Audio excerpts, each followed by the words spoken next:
Hoy en día es completamente normal escuchar a pastores, creyentes y aquellos que se hacen llamar apóstoles, declarando, profetizando y decretando cosas, bendiciones y demás. Y verdaderamente es muy fácil demostrar que esto no es bíblico, pero no entiendo cómo es que cristianos supuestamente cimentados en la palabra de Dios, se dejan engañar por esta mentira, esta falacia. Pastores que se dicen bíblicos adoptan esta enseñanza sacada de no sé dónde, y hoy es tan normal esto, es una corriente que lleva al pueblo cristiano directo hacia el error. Hay muchos de estos mentirosos que engañan a la iglesia, diciéndoles que en sus labios hay un milagro, y que solo debemos confesarlo, declararlo, decretarlo, haciendo de ellos mini dioses, y algunos de ellos se basan en Efesios 5:1. Veamos. Sed pues imitadores de Dios, como hijos amados. Aseguran que así como Dios es creador, nosotros podemos crear milagros a través de las cosas que salen de nuestra boca, pero nada más alejado de la verdad. ¿A qué se refería este pasaje al decirnos que seamos imitadores de Dios? La respuesta está en Mateo 5:48. Veamos. Sed, pues, vosotros perfectos, como vuestro Padre que está en los cielos es perfecto. Ahí lo tienen, imitarlo en su santidad, su pureza, no en su poder de crear. Nadie puede crear nada, solo Dios. Veamos este pasaje. Porque en Él fueron creadas todas las cosas, las que hay en los cielos, y las que hay en la tierra, visibles e invisibles, sean tronos, sean dominios, sean principados, sean potestades, todo fue creado por medio de Él, y para Él. Colosenses 1:16. Como vemos, Dios es el único que crea, no nosotros. Esto es una mentira del diablo, pues desde el principio quiso convencer al hombre que podía ser semejante a Dios. Veamos. Pero Dios sabe que el día que comáis de él, serán abiertos vuestros ojos, y seréis como Dios, conocedores del bien y del mal. Génesis 3:5. Esto fue lo que dijo la serpiente a Eva, cuando le tentó a desobedecer a Dios comiendo la manzana. Todos sabemos que el problema no fue la manzana, el problema fue desobedecer la orden del Padre, y hoy en día Satanás utiliza la misma estrategia, convence a los hombres y mujeres que podemos ser como Dios, declarando cosas, y creando milagros para nosotros mismos. Entonces la iglesia ya no está al servicio de Dios, ahora Dios está obligado a conceder todo lo que declaramos, decretamos, profetizamos. Satanás quiere hacer ver a Dios como nuestro empleado, al servicio de nuestros deseos, pues con solo declarar, ya lo tenemos. Por Dios, abramos los ojos, esto es blasfemia, herejía. Mis queridos amigos y hermanos, permítanme decirles que Dios no está obligado a nada, Él es Dios, y nadie manda sobre Él, es soberano. ¿Que cumple su palabra? Sí. Claro que sí. No es hombre para mentir, pero la cumple cuando Él quiera, cuando Él vea que es tiempo de cumplirla, y si considera que lo que pedimos es de acuerdo a su voluntad, no cuando declaremos, profeticemos o decretemos tonterías. Perdón por la palabra, pero es hora que despertemos. Pudiera hablar mucho más en este punto, pero me extendería demasiado, pero creo que debemos confiar menos en lo que dicen los pastores, apóstoles y profetas y confiar más en la palabra de Dios. Cristo dijo, escudriñad las escrituras porque a vosotros os parece que en ella tenéis la vida eterna, pero ya no hacemos esto sino que le creemos todo a aquellos que se suben a un púlpito a hablar lo que es, y lo que no es. Pero no solo hay los que declaran este tipo de cosas, hoy en día los cristianos piensan que pueden declarar acerca de cualquier asunto, declaran sanidad, declaran prosperidad, declaran y profetizan bendiciones en tiempos específicos y en problemas puntuales. Yo declaro, en estos tiempos se vive un evangelio miocéntrico, el centro del evangelio ha venido a ser el ser humano, y más específicamente el cristiano. Ya no vivimos un evangelio cristocéntrico, ya Jesús no es el centro, ahora el centro es el hombre. No nos rendimos ante Dios, sino que nos rendimos ante nuestro yo. El centro de nuestra vida son nuestras declaraciones, las cosas que profetizamos, las cosas que decretamos, y hasta las bendiciones que lanzamos al decir yo te bendigo. Mucho se predica diciendo, eres importante para Dios, eres especial para Cristo, por eso Él murió por ti, tú y yo somos tesoros para Dios, Cristo te ama, entre otras cosas semejantes. Tú y yo, el evangelio va en sentido contrario al que debería ir. Sé que el decir eres importante para Dios y las demás cosas son ciertas, pero creo que hoy la pregunta correcta debería ser, ¿qué tan importante es Cristo para ti? ¿Qué tanto amas a Dios? ¿Y a quién le das mayor credibilidad? ¿A Dios y su palabra? a los pastores, profetas y apóstoles, porque muchas personas en estos tiempos se conforman con decir, es que el pastor lo dijo, y ya, si él lo dijo, es porque así es, cuando deberíamos cuestionarlo todo, y verificar en la Biblia para estar seguros, que lo enseñado por estos sujetos es verdadero o falso.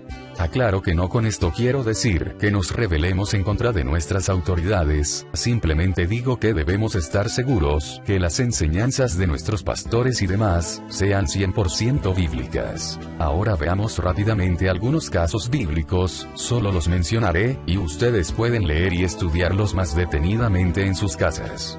Cuando Moisés estaba en el desierto con el pueblo de Israel, después de salir de Egipto, dice que los israelitas comenzaron a murmurar contra Moisés. Esto lo hacían porque no tenían que comer, pero fue allí donde Dios proveyó para ellos el maná. Esto se encuentra en Éxodo 16 del 1 en adelante. Pues bien, aquí no vemos a Moisés declarando bendición, ni cielos abiertos, profetizando ni decretando que comida llegaría de parte de Dios. En este caso Dios envió la bendición sin necesidad que ellos hicieran este tipo de cosas. Otro de los casos que mencionaré, es cuando al rey David le nació un hijo de una de las mujeres que tomó para sí, Betsabé. Dice que una vez que el niño nació, cayó enfermo, a causa del pecado de David. Esto se puede leer en 2 de Samuel capítulo 12.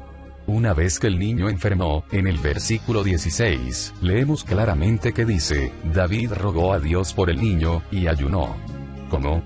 Sí, David rogó, y preguntó, ¿por qué no declaró sanidad para el niño y ya, eso hubiera bastado? ¿Por qué no decretó que el niño se levantaría?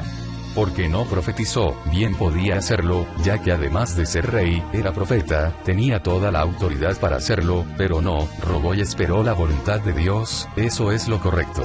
Ahora pasemos al Nuevo Testamento. En tiempos de Jesucristo, habían muchos enfermos, ciegos, paralíticos, leprosos. Solo bastará con leer los evangelios para darnos cuenta que ninguno de ellos se tomó el atrevimiento para declarar sanidad en el nombre de Jesús para sí mismo, ninguno decretó sanidad, ni mucho menos profetizó. Todos y cada uno de los que sanó Cristo, fueron a sus pies a rogar por su ayuda, a pedir que el Hijo de Dios los atendiera, y cuando le traían un endemoniado Jesús echaba fuera los demonios. En ningún caso se declaró libertad, no, solo se rogó al Hijo de Dios, y era Él quien los liberaba. Por esto dice en Juan 8:36, que si el Hijo os liberta, seréis verdaderamente libres, mas ahora nos queremos liberar nosotros mismos, declarando libertad. Ahora veamos un caso más. Se sabe que el apóstol Pablo tenía alguna situación que le afligía, algunos creen que era una enfermedad, en fin, el caso es que Pablo hubiese podido declarar libertad, hubiese podido declarar sanidad para sí mismo, como hoy es la costumbre, o profetizar lo que él quería que sucediera, pero no lo hizo de esa manera. Leamos el siguiente pasaje. Y para que la grandeza de las revelaciones no me exaltara, me fue dado un aguijón en mi carne, un mensajero de Satanás para que me abofetee, para que no me enaltezca, respecto a lo cual 3 veces he rogado al Señor que lo quite de mí, y me ha dicho, bástate mi gracia, porque mi poder se perfecciona en la debilidad. 2 de Corintios 12:7 al 9.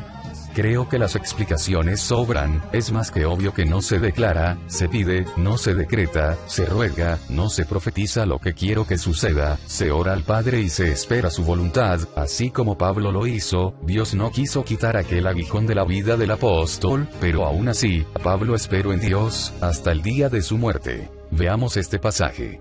Pedid, y se os dará, buscad, y hallaréis, llamad, y se os abrirá, porque todo aquel que pide, recibe, y el que busca, halla, y al que llama, se le abrirá. Mateo 7:7 y 8. Sin comentarios, pues más claro imposible. Existen muchas citas más, donde se nos dice, que Dios nos dará lo que pidamos en el nombre de Jesús, que si algo pedimos nos será dado, que si pedimos algo creyendo, lo recibiremos, pero el punto está en pedir, de acuerdo a su voluntad, no declarar lo que se nos ocurra. Algo muy diferente es confesar. Confesamos a Cristo como Señor, confesamos nuestros pecados, confesamos que somos hijos de Dios, confesamos la victoria de Cristo, y confesamos la palabra de Dios, es decir, por ejemplo, confesamos lo que dice la Biblia. Confieso que según Jeremías 33:3, si clamo a Dios Él me responderá. Confieso que según Santiago 4:8, si me acerco a Dios, Él se acercará a mí.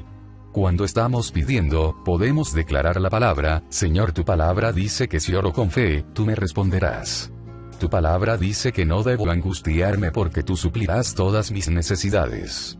En fin, confesar, no declarar. Es como si un padre le dice a su hijo: el próximo fin de semana te llevo a pasear, y cuando se llega el día, el hijo le dice: Padre, llévame a pasear, tú lo prometiste, llévame, y le insistirá hasta que lo lleve. Así es como le decimos a Dios, que nos bendiga porque Él lo prometió en su palabra, diferente a que un niño dijera: Papá, yo declaro que me vas a comprar una bicicleta, yo lo decreto, me la vas a comprar, y si el padre no se la quiere comprar, si no es su voluntad, espero que entendamos la diferencia. La cuestión está en pedir y esperar su voluntad. Solo hay 3 maneras en las que Dios nos puede responder cuando le pedimos algo. La primera: sí, te daré lo que me pides, estás pidiendo de acuerdo a mi voluntad. La segunda: no, esa no es mi voluntad, tengo algo mejor, o tengo otro camino para ti. Y la tercera: sí, te lo daré, pero todavía no, espera un poco, aún no estás preparado para eso que me pides, y aunque es mi voluntad, debes esperar un poco. En el caso de esta última, debemos perseverar, y seguir pidiendo hasta que sea el tiempo de recibirlo. Alguien dirá: pero ¿cómo saber si es o no su voluntad, y si me lo dará ya, o después? Pues esa es una de las cosas de la vida, que no se pueden explicar, solo se viven. Cuando tenemos una comunión con Dios a través de su Espíritu, simplemente lo sabemos y ya. Si estamos en comunión con su palabra, muchos dirán: a ver un momentico, ¿y qué pasa con ese pasaje en Proverbios 18:21? A ver, leámoslo. La muerte y la vida están en poder de la lengua, el que la ama comerá de sus frutos. Se basan mucho en esto para creer que si declaramos todo lo bueno que querramos pasará, o si declaramos lo malo, nos atamos, y tenemos que cancelar palabras en el nombre de Jesús, pero eso está mal utilizado. Básicamente tiene que ver con este siguiente pasaje: la lengua de los sabios adorna la sabiduría, pero la boca de los necios dice sandeces.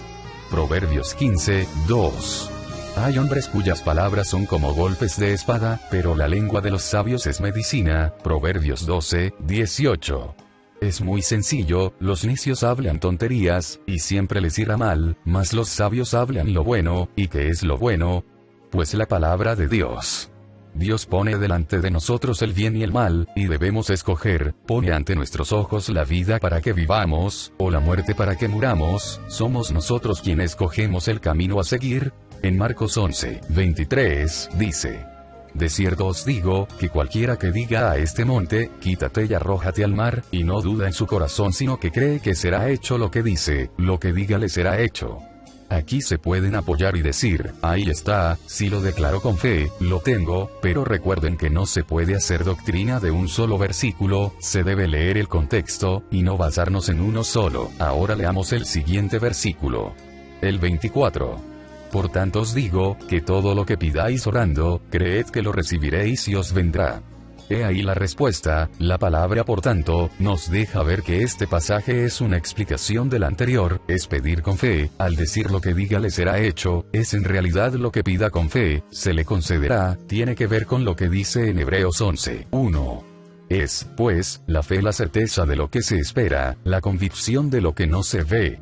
Pido con fe, y tengo certeza que Dios me lo dará. Pido con fe, y tengo la convicción que Dios me responderá aunque aún no vea la respuesta. La veré. Aquí se rompe con esa otra mentira que debemos visualizar la respuesta. No, dice la convicción de lo que no se ve, no lo vemos, pero lo veremos cuando Dios nos responda. Pero si pedimos de acuerdo a su voluntad siempre, veamos.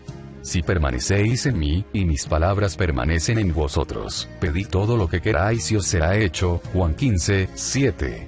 Veamos, porque Cristo para decir pedid todo lo que queráis y os será hecho antepone la condición: si permanecen en mí, y mis palabras permanecen en vosotros. El sí nos deja ver que para tener todo lo que queramos debemos hacer lo otro.